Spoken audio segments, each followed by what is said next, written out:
सद्गुरुनाथ रामचंद्र महाराज की जय। श्री सद्गुरुनाथ विष्णु महाराज की जय। श्री गुरुदेव दत्त मंगल।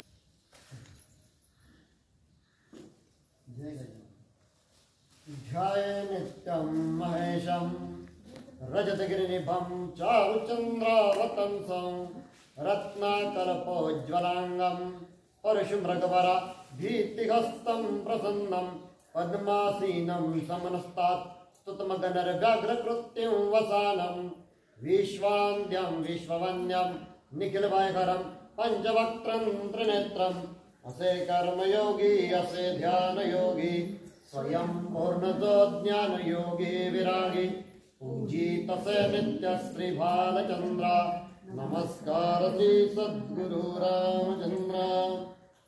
बुद्धिदाता भालचंद्र गजानन पूर्णवादाचार्य परम पूजनीय जीवन सम्राट सद्गुरु समर्थ डॉक्टर रामचंद्र महाराज पूर्णवाद वर्धिष्णु परम पूजनीय शिष्यवत्सल सद्गुरुनाथ विष्णु महाराज सती सौभाग्यवती मनकर्णिका माता सती सौभाग्यवती विमल माता आदरणीय पूर्णाचार्य गुणेश दादा आदरणीय प्रज्ञावंत डॉक्टर लक्ष्मीकांत दादा मोक्ष श्री विभूताई व ज्यांच्या सान्निध्यात बसून ज्यांच्या मांडीवर बसून हा अभ्यास करण्याची मला सुवर्ण संधी मिळते ते म्हणजे कैलासवासी बापूसाहेब नागरकर ऋषितुल्य व्यक्तिमत्व व ज्यांच्या पुण्याईनं मला इथं येण्याची संधी मिळाली ते माझे वडील तीर्थरूप कैलासवासी अण्णा यांच्या चरणी साष्टांग नमस्कार करतो व त्याचप्रमाणे येथे असलेले वेदमूर्ती देशपांडे गुरुजी आमचे मला आशीर्वाद देण्यासाठी आलेले नवले बाबा सर्व मातृवर्ग आणि पारनेरून आलेले आमचे वेदनारायण वेदमूर्ती अक्षय गुरुजी। नित्याच्या सवयीप्रमाणे आपण आजचा जो अध्याय आहे त्याच्या मंगलाचरणाच्या एक 5 ओळी घेऊ। श्री गणेशाय नमः। ग्रंथ शिवपुराण अध्याय 7 शिवलिंग स्थापन व पूजा अर्चविधी। श्री गणेशाय नमः। श्री सद्गुरुभ्यो नमः। श्री भवानी शंकराय नमः।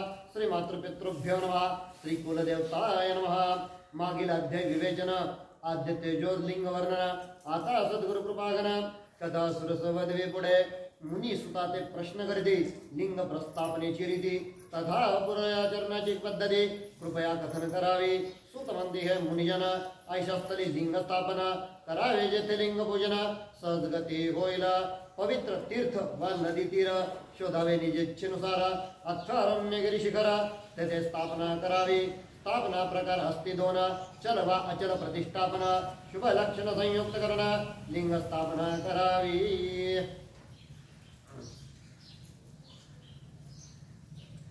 शिवाचा आख्यान चालू आपण बघितलं शिवश्चरदयं विष्णू विष्णुश्चरदयं शिव आणि म्हणून की काय या शिवपुराणाला मला आशीर्वाद देण्यासाठी आमचे वेदनारायण अक्षय गुरुजी आलेले। आज त्यांचा अधिकार काय आज काही जवळजवळ मला तर पारनेरला येऊन 1 तासाच्या वरती होत आहे म्हणजे 15-16 वर्ष मला पारनेरला येऊन होता ते त्या अगोदरपासून तिथल्या देवघराची ते पूजा करतात तिथल्या पूजेची सर्व तयारी ते साहित्य तयार कर गोळा करणं पानं फुलं बेल या सगळ्या वस्तू तिथं तयार करणं आणि त्याचप्रमाणे तिथली ते पूजा स्वतः करतात। जेव्हा भुमणे दादा वगैरे कोणी नसतात तेव्हा ते स्वतः तिथली ती पूजा करतात। केवढा मोठा अधिकार गुरुच्या नुसत्या सानिध्यातून मी जेव्हा आलो तेव्हा असलेला आमचा तो छोटा अक्षय आणि आज पाहतो ते आमचे वेदमूर्ती अक्षय गुरुजी। कारण काय फक्त गुरु सहवास दुसरं काहीच नाही। आणि म्हणून मी काल सांगितलं होतं की आज्ञापालन हा विषय जीवनाच्या आणि यशाच्या प्रगतीसाठी अत्यंत आवश्यक आहे। मग समोरचा जेव्हा आज्ञापालन देत असतो आता याच्यामध्ये महाराजांनी एक मोठी सुंदर 2 गोष्टी आपल्याला शिकवलेल्या आहेत। मोठे लहानांच्या बाबतीत जे करतात त्याला कृपा म्हणतात। मोठे लहानांच्या जेव्हा गरजा भागवतात तेव्हा त्याला कृपा म्हणतात पण मोठ्यांच्या जेव्हा लहान गरजा भागवतात तेव्हा त्याला सेवा म्हणतात। म्हणून जनसेवा ही ईश्वर सेवा होती का नाही होत। म्हणून महाराज म्हणतात सेवा घेण्यासाठी काय देवे केले आंधळे पांगळे बहिरे मुखी सेवा घेण्यासाठी केलंय काय देवानी आणि चराचर सृष्टी व्यापून तो दशांगुली उत्तर उरलेला आहे. सेवा घेण्यासाठी गेलाय काय? त्याला गरज नाहीये. गरज ती आपल्याला, मला माझ्या जीवनामध्ये कसं जगायचं, ज्ञान कर्म आणि उपासना या साधनांनी, जे साधन महाराजांनी या पूर्णवाद ग्रंथात सांगितलेले, या साधनानं मला माझी जीवनाची पूर्ण व्यवस्था लावायची. पण कशी? स्वकर्म मोहरे लावून. आणि त्या स्वकर्माला जेव्हा मोहरे लावायचे असतात ना, तेव्हा आज्ञा मानलं. मला 2 दिवस अगोदर गुन्हेगारांनी आज्ञा केली, अरे बाळ तुला जमल का म्हणे. दादा तुमच्या पाठीवर जर आशीर्वाद जात असेल ना, मी काही करू शकतो. आणि म्हणून कालच्या उदाहरणाला अक्षय गुरुजी सर्व लोक साक्ष आहे.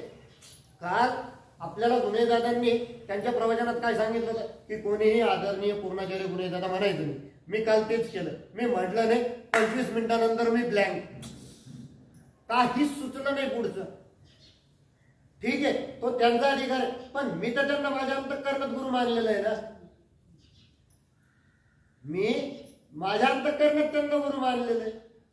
त्याच्यामुळे नंतर हे चालू असताना माझ्या अंतःकरणात तो विचार आला की आपल्याकडून खूप मोठा आज द्रोह घडलेला आहे. त्याच्यामुळे काका सुद्धा होते काल आमचे, नवरे बाबा सुद्धा म्हटले का हो आज लवकर आखून घेतलं काय. पण मी ब्लँक झालो. मी कोणत्या चक्रिका पत्तीत अडकलो हे फक्त मला माहित आणि माझ्या परमेश्वराला माहित. असं यामध्ये सगळ्यात पहिले विषय आला की सूत सांगतात. आता सूत म्हणजे कोण? सूत म्हणजे धागा, असा धागा जो आपल्याला परमेश्वरापर्यंत नेतो. म्हणून त्या ऋषींना सूत ऋषी म्हणलेलं आहे. आणि शौनक कोण? ज्याच्यामध्ये काही जाणून घेण्याची जिज्ञासा झाली, ज्याला अथातो ब्रह्म जिज्ञासा, अथातो ज्ञान जिज्ञासा, आणि आता आपल्याला घ्यायची ती अथातो पूर्णवाद जिज्ञासा. ही जिज्ञासा ज्याच्या अंतःकरणात लागलेली आहे तो शौनक. ही जिज्ञासा ज्याच्या अंतःकरण, म्हणजे कसं आहे, आता व्यास मुनींचं आपण नाव घेतो, सुतांचं नाव घेतो आणि शौनकांचं नाव घेतो.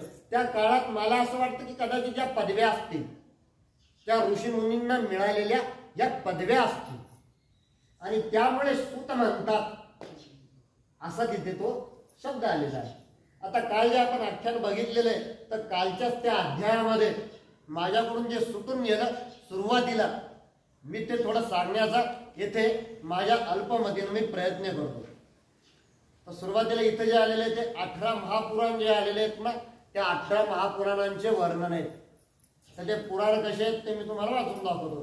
स्कंद पुराण, वामन पुराण, गरुड पुराण, शिवपुराण, विष्णू पुराण, शिवपुराण, नारद पुराण, पद्मपुराण, मार्कंडेय पुराण, भागवत पुराण, ब्रह्मपुराण, अग्निपुराण, वराह पुराण, भविष्य पुराण, कुर्म पुराण, ब्रह्मवैवर्त पुराण, मत्स्य पुराण, लिंग पुराण, स्कंद पुराण, वामन पुराण, गरुड पुराण आणि ब्रह्मांड पुराण, असे 18 पुराण आहेत.